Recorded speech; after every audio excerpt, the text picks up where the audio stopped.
So guys, last time I presented you with a couple of options of in real life content that you may want to see, and quite a few of you suggested that I do Chiib reviews, where I, Chiib, review tons of different things, like video games or anime or comics or even food, delicious food, all of the reviews. So I thought that since so many of you like that idea, I might try it out, and I think that I might start with Heavensward, which is Final Fantasy XIV if you don't play it.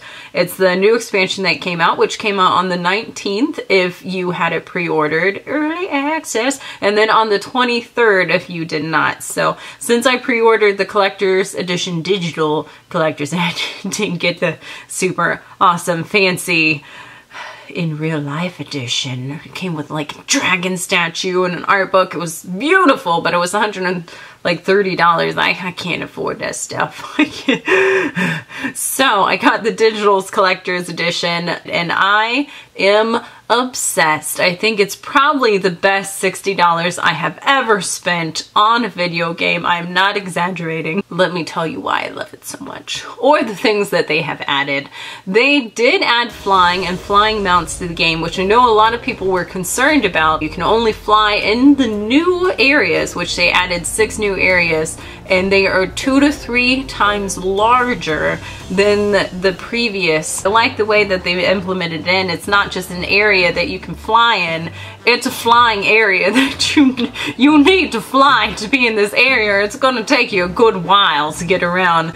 And they also have different platforms and stuff. So when you're flying, you're going up to this platform, down, they're floating planets, not planets, just I guess land masses everywhere that you can get to from flying. So I love the way that they did it. You can only fly in the new area, and to fly, which a lot of people dislike, is you have to find these different air currents, which I totally get, but quite a few people haven't liked to do that extra step to fly. I can understand where they're coming from, but I also see why we would need to know how the air currents run to make sure that we have a smooth flight plan. Now, to start finding the air currents, you actually have to go through the main storyline to get a compass and a black chocobo. But after you have those two, all you gotta do is hit the compass, and it'll tell you how many yards and to what direction you should go to try to find one of these currents. You can find all of they have green currents, which you can find by yourself. And then they have red currents, which you have to find through quest lines. So you have to find both the green and the red air currents to fly, which I don't mind doing. I'm already flying in like 3 of the new zones. So it can be, I understand it can be a little frustrating because the zones are so big, but I don't really mind it. I don't mind it. I enjoy the way that they did it. I like finding the air currents. I think that the mechanic to find the air currents is actually kind of fun. It's like a little treasure hunt for air currents. And it's very rewarding after you get through all of those air currents to be able to fly around and explore the areas from a different point of view. Another thing that a lot of people have actually complained about that I don't really mind is that you have to go through the main storyline to get to the new areas. So you can't play the expansion at all. You can't go explore the new areas. You can't do the new job classes unless you get through the storyline to a point where it actually takes you to Ishgard, which is the new main city. There's a fly in my room. Oh God, I'm gonna murder it. He came in one day when the window was open and it was raining, so I was listening to the nice, relaxing rain, and he's been in here ever since. I'm too slow. I just can't smash him with my slow, not smashing hands. He's gonna be in here forever. He's gonna have grandchildren. His grandchildren are going to bother me as well. That's what's gonna happen. But back to the point. You cannot get to the new zones without getting through the main storyline, which I don't really mind. A lot of people do, but I don't mind it because the storyline is actually very good. When before the expansion came out, they just leave you at this cliffhanger with, you don't know what's going to happen. So many people are in these different situations and you're like, oh God, what's going to happen to everyone? So it's a really great storyline. I did not mind going through the story at all because it kept me on the edge of my seat. I developed attachments to all of the different characters, and it just leaves you wanting to know what happens. It leaves you wanting more. So I didn't really mind having to go through the storyline because I love the storyline. And the reason why you can't access the new job classes without going through the main storyline is because they're all based in the new city, which is Ishgard.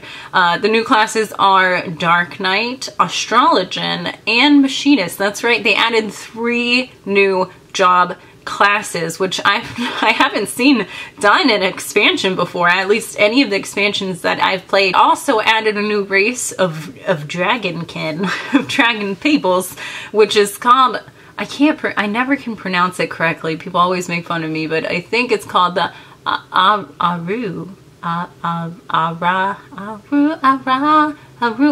Why do I even try to pronounce the things? I don't know either. But other than that, they increased the level of everything up to level 60. And if you've never played Final Fantasy XIV before, you can literally do everything on one character. You can level White Mage, which is a healer, all the way up to 60. You can level a tank class all the way up to 60. You just change your gear and you're something else. You can also do every crafting profession or a gathering profession all the way up to 60. Everything on one character, which I love. I do all of the things. And if you are a part of a free company, a really cool thing that they added was the airship workshops with your free company, which is kind of like a guild if you don't play Final Fantasy XIV. It's like all of your friends playing together. You can actually have a house together, and they've added on to that. You can make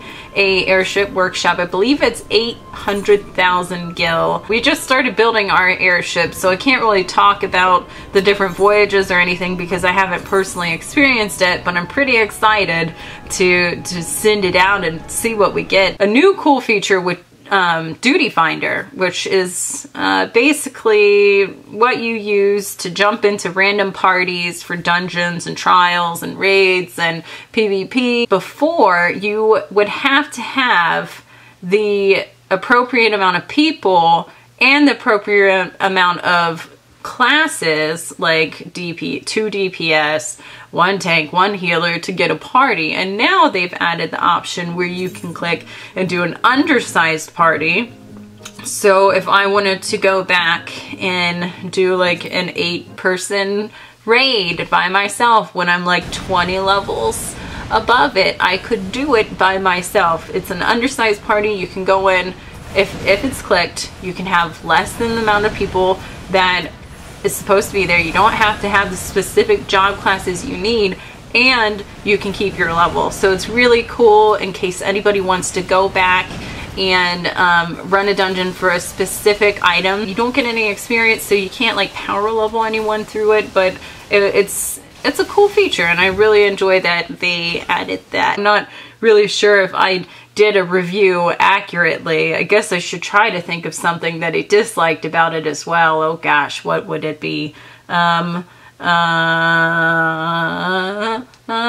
my gosh, I actually thought of something. Okay, so in the main storyline for quest rewards, they give you high quality gear that you can craft as a weaver and a leather worker and I believe a goldsmith, armor, all of these different crafting professions. They give you the high quality gear that normally crafters who enjoy crafting mostly in the game would have created and made money off of on the marketplace. Instead, they're just shelling them out to people as quest rewards, so it's kind of made it difficult for people who enjoy crafting in the game to actually do crafting. Overall, I love the expansion. If you have not tried Final Fantasy XIV, I definitely recommend that you at least try the trial. There's a 14-day trial that you can try. I think it's out on PlayStation 4, PC, PlayStation 3, and now the Mac. So if you have any of those, you can definitely try it out. 14-day trial. I hope you guys like my review, if you can even call it that. I've just pretty much talked about how much I love the expansion for like the last hour. So I'm gonna have to cut this video down a lot, but I hope you enjoyed it. And if you did, please let me know by hitting the thumbs up button, and definitely in the comments below, let me know what you would like to see me review in the future, and I will try my best to not be so biased. As always, I love all of your faces, and I will talk to you guys real soon. Goodbye.